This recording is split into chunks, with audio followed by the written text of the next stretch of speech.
Zimmer 740 bitte. Tut mir leid, der Herr, aber ich glaube, Sie haben sich verlaufen. Nein, ich verlaufe mich nicht.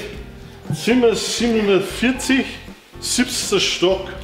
Aber schauen Sie, unser Hotel hat doch nur 6 Stockwerke. Das ist ja das Allerhöchste. Haben nur 6 Stockwerke und tragen mir ein Zimmer im 7. Stock. Das ist ein Betrug. Nein, das ist kein Betrug. Sie sind im falschen Hotel. Was? Falsches Hotel? Das wäre doch über China. Jetzt ist das nicht einmal ein richtiges Hotel.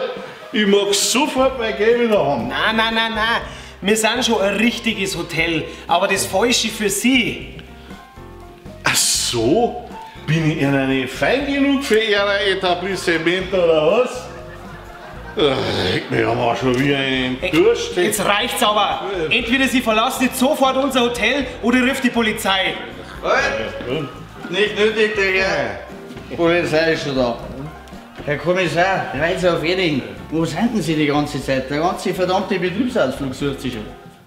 Sie sind im völlig falschen Hotel. Ja, Respekt, Herr Kollege.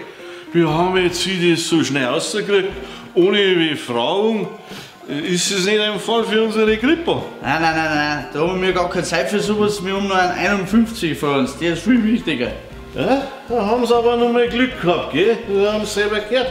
Wir haben noch einen 51 vor uns, gell? Was ist denn eigentlich 51? Ein Mord? Nein. Ein brasilianischer Zuckerrohrschnaps. Wartet in der Bar gegenüber.